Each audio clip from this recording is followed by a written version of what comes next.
welcome to New Zealand. Thank you so much. Thanks for having me. No worries at all. You've been here a couple of days. You've done a few adventurous activities. Yes, I have. Did the sky jump. We did, I went to Hobbiton. We saw the Lord of the Rings set, which was wild. My friend is here and she's a very big Lord of the Rings fan, so it was pretty fun. I made the mistake when I did the Hobbiton tour. They were showing us Sam and I think Frodo's house, and I said, "Who's Sam and Frodo?" And everyone just turned around and looked at you. It was honestly one of the most awkward experiences of my life. You should be shamed and like taken into the streets and like, put like written across your forehead, like does not know Lord of the Rings at Hobbiton. That's bad news, babe. I did actually know who they were. I was just joking, but no one knew that I was joking. I thought you didn't know who they were, and I was like, babe, what are you doing? What are you even doing at Hobbiton then? You failed at life. Yeah, exactly. So Betty Who isn't actually your real name. It's not. What was the reason behind choosing a stage name?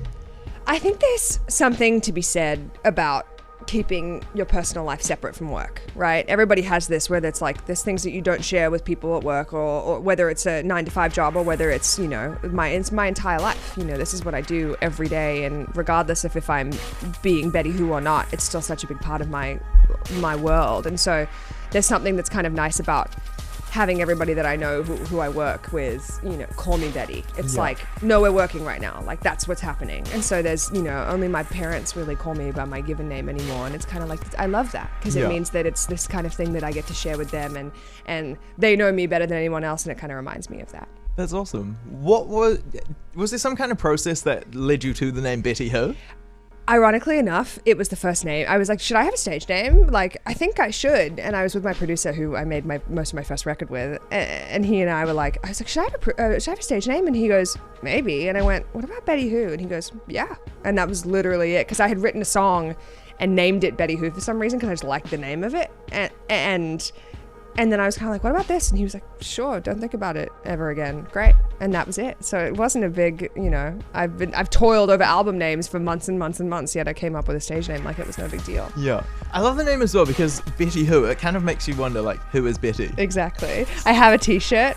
I just did a Betty photo shoot for the second album, and I had this t-shirt made that says, who the F is Betty Who, in big writing. And it's kind of, because there's a t-shirt that I love, it's an old Rolling Stones t-shirt that says, who the F is are the Rolling Stones. And so we wanted to kind of recreate that, and it's pretty fun. I love it. That's amazing. You've performed some pretty amazing shows. You've done a whole bunch of like TV performances. You've opened for the likes of Katy Perry, all massive deals. Is there a dream show for you? Yeah, I have a couple like venues that I'm like, I have to play there. Like, that's really important to me. And so Homebush, like the stadium in Sydney, we did it with Katy. On the tour, and I remember being there and being like, I'm gonna come back and do this like on my own one day. That's kind of the dream, is to come home and play an arena in your hometown, right? Also, in a smaller scale, but sort of this kind of, there's a clout to it, I really want to play the Hollywood Bowl in LA. It's one of my favorite venues in the world. That is such a cool venue. It's so, you get to eat and drink and just hang out for hours before, and it's like, there's no other way to see a show in LA. It's my favorite place to go. I love going to see the symphony there. It's like the best place ever. So it's kind of a bucket list show to play. That's awesome. You've always said that music is a massive part of your life, obviously listening to other people's music as well. What kind of music are you listening to at the moment? Who would be your top artist? Ooh, that's a good question.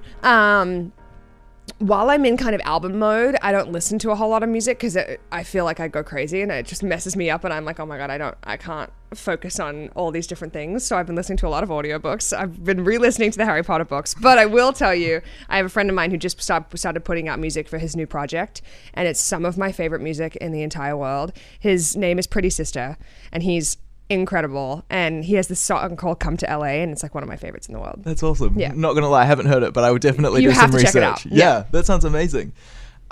With the song I Love You Always and Forever, it's such an amazing song in the sense of, like, I feel like every person will at one point in their life meet someone that they will probably love forever. Yeah. Is that kind of like part of the reason why you decided to cover that song? Or yeah, I just love the song, and it's so like, there's something I love, especially as a songwriter. I'm super into like process and lyric writing and really thinking about what somebody is saying. And I think if you can say something that's really sweet and simple and just honest and have it not feel really cheesy, that's like a feat in itself. I think it's really important and really cool. And that to me is what this song is. She's like, I love you always forever. That's the title and that's the song. And it's just like so cute. And the way she sings it, you're like, this is the best song ever. I'm obsessed with it. It's such a simple concept, but it means so much. It does. And it's so important. And I think it's also like, you know, it could be about a best friend, or it could be about the person that you love and want to marry and have babies with and whatever. And so I kind of love that it could be about any kind of love.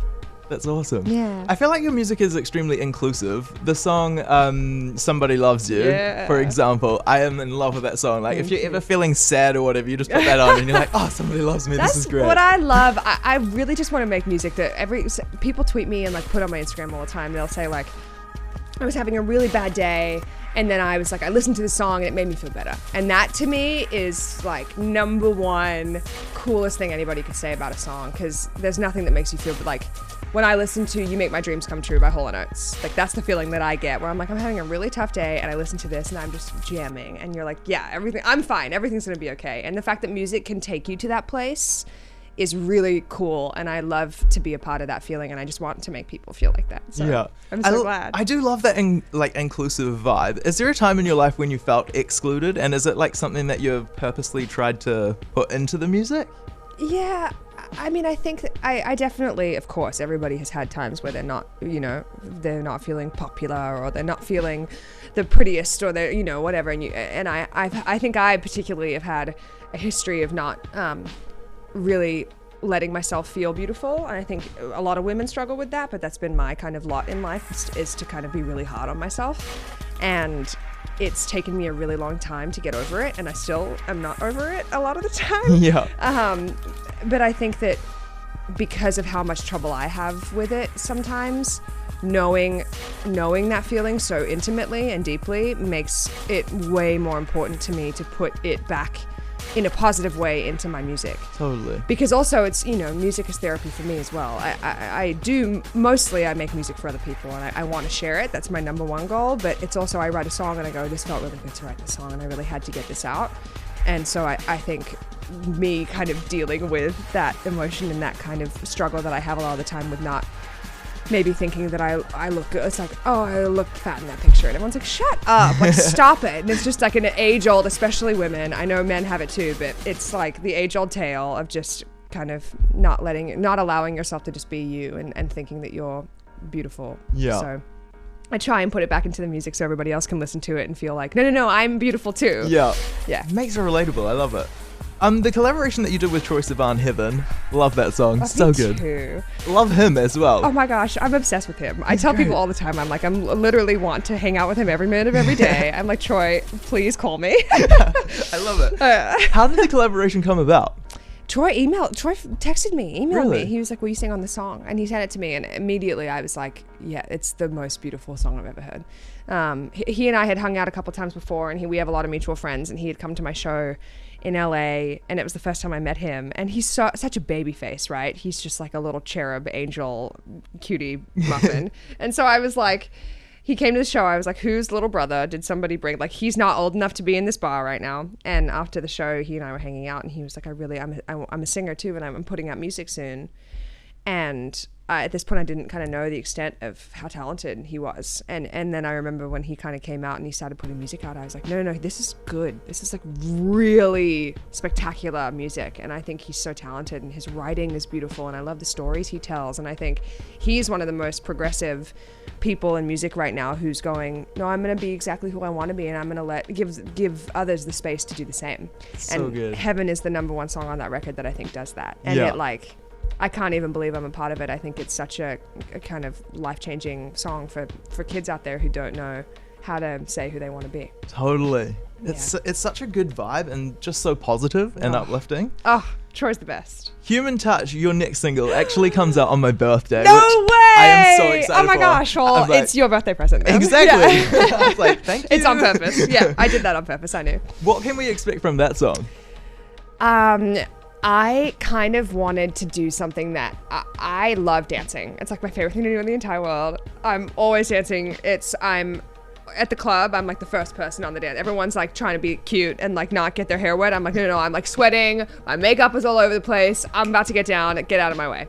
And so for me, Human Touch is kind of the first installment of a lot of music on the record that makes me just want to jam. And it's a good time. I hope you like it. It's your birthday present, so I hope you do. I honestly cannot wait. I'm not going to lie. It's going to be absolutely amazing. I can't wait. And the album is coming out later this year.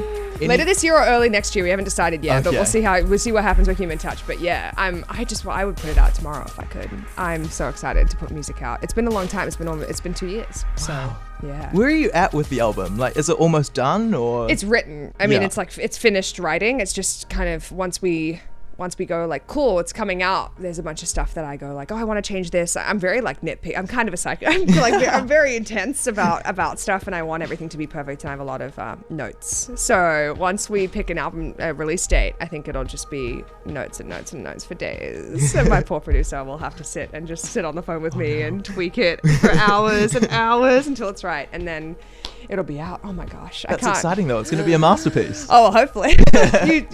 From your mouth to God's ears, babe. That is exactly it. Yeah. Thank you so much for coming to New Zealand. We're super excited to have you here. Thank you so much. No worries at all.